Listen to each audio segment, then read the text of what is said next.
अरे का कहीं भूखन भाई, अब हमरा खातिर एक दिन भी एक बड़ी से सामान लागल बा।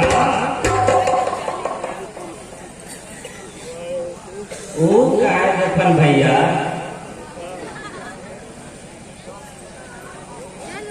छोटकी बहू के व्यवहार से और जब से लगन के नौकरी लागल बा, केहू के कुछ समझते नहीं।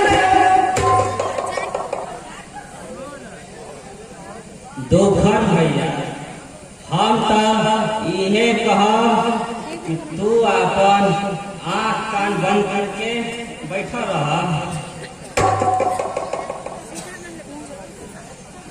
काहे कि तोहारा बुढ़ापा आ गइल बा। भूखन भाई, ई तो तू ठीक ही बात बा। हम बुढ़ा गई बानी, लेकिन राम तो बुढ़ा नहीं न गए।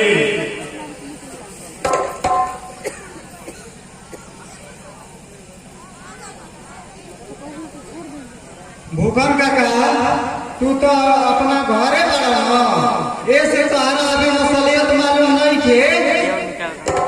हम तो मानी के नजदीक से देखले बानी। अरे ओकर आँच तो ऐसा ना कि बिजली के करंट से भी खतरनाक हो, और ओकर जुबान तलवार के धार से भी तेज हो।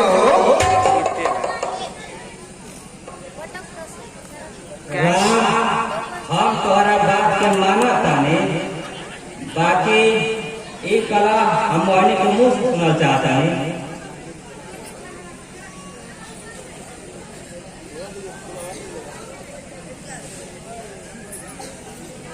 चाचा जी, कलो के असली कारण तो है ये बुढ़ाऊ ना वाला।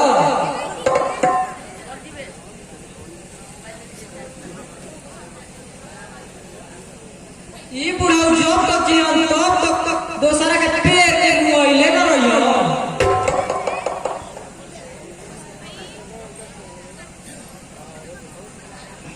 बाबू, तो निर्दय जैसा काहे बात करता लो?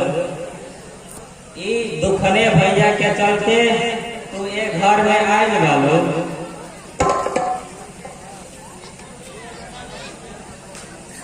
सुन लेला इनकर बात, कहीं लागत है कि बड़ घर होके कितना रईस बेटी होगा, जेकरे चलते ये घर समाज में हमारा नाक कटा गई, और ओकर बोली ऐसा कि जे ओड़िए में नहीं थे आता।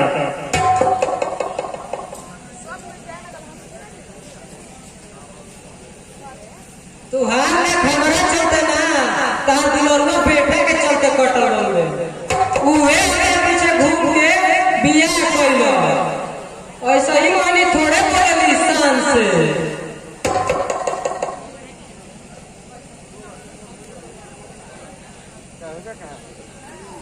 भूखा सुन लेना इनकर प्रवचन, लगता ई कलयुग के देवी होगा। अरे हम पहले जलने रहती, तिंकरा के वही दिन घर से निकाल देने रहती, लेकिन हमार मुक्ति हेराई रहे, जेवना के यार नाजायज फायदा उठाव लड़ी।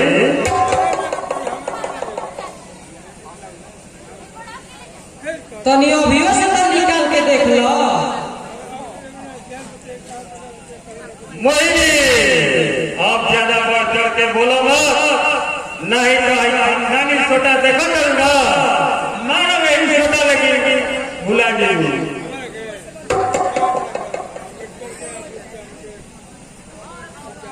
तो देरी का कर देगा। लो मार लो, आ तू मार के देवर के खरच निकालो। मोहिनी, अभी तू ही मत बोलो कि केकरा सामने तू बदतमीजी से बात करत बारू।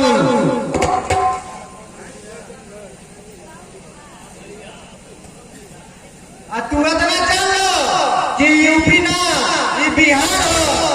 आई अपन यूपी वाला व्यवहार ई बिहार में मत दिखाओ, ना तो हमरो घर के बेटिया बहू तोहरे जैसन बेशरम हो जाइया। तो आई अपन गोरकी सूरतिया पर घमंड मत करो।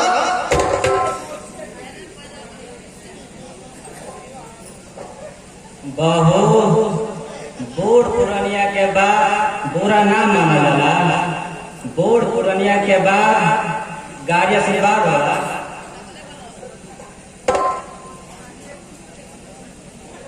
चाचा जी जे न मोरा राम के उकावना काम के हम तो चाहत बानी कि दुआर पर के ठठठी जल्दी से हो जा, एही में सब पर भलाई देवे।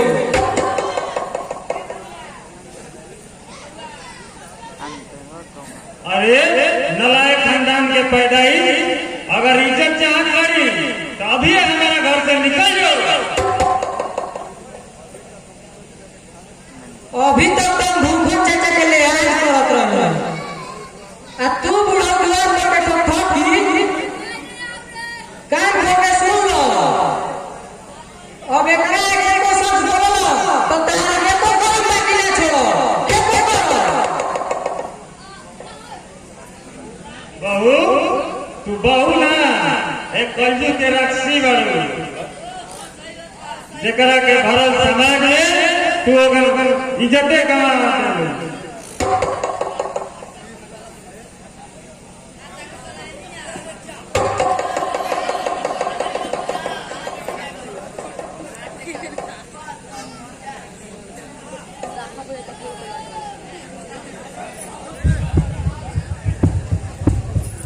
बाबूजी बाबूजी बोलो बाबूजी ई का हो गइल बाबूजी।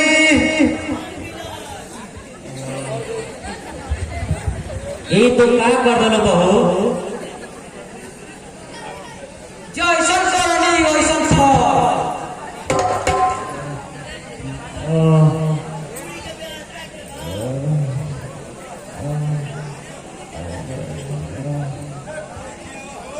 राम बेटा और तनकी पानी द ये हमारा आखिरी मुलाकात है बेटा, ये आखिरी भेंट है। भूखन भाई और तू हमारा ये गलती के क्षमा कर दिया, हमारी आखिरी भेंट है। अब हम चलत बानी। भूखन बेटा